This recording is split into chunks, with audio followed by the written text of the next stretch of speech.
Nalilito ka ba sa mga shipping terms ng supplier mo sa China? Ito ang super easy guide para sa'yo. FOB or free on board. Ang supplier mo lang ang maghahatid ng goods sa barko sa China. Pero ang bayad sa barko papuntang Pilipinas at ang customs, ikaw na ang bahala.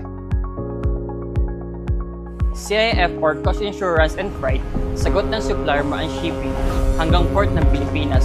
Pero pagdating sa custom clearance at local fees dito sa Pilipinas, ikaw ang mag-aasikaso. And lastly, DDP or Delivered Duty Paid. Ito ang pinaka-easy. Sagot na lahat. Mula shipping fee, tax, hanggang custom clearance. Hihintayin mo na lang ang goods mo. Kung kumuha ka ng cargo via FOB or CIF at sumasakit ang ulo mo kung paano ipapalabas sa port, huwag na ma-stress. Sagot ka ng Grace Pro!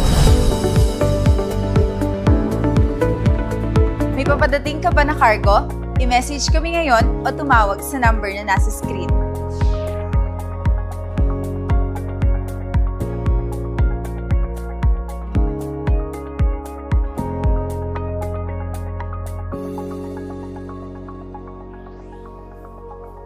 Dreams Pro, inyong katuwang para sa stress-free at legal na importation.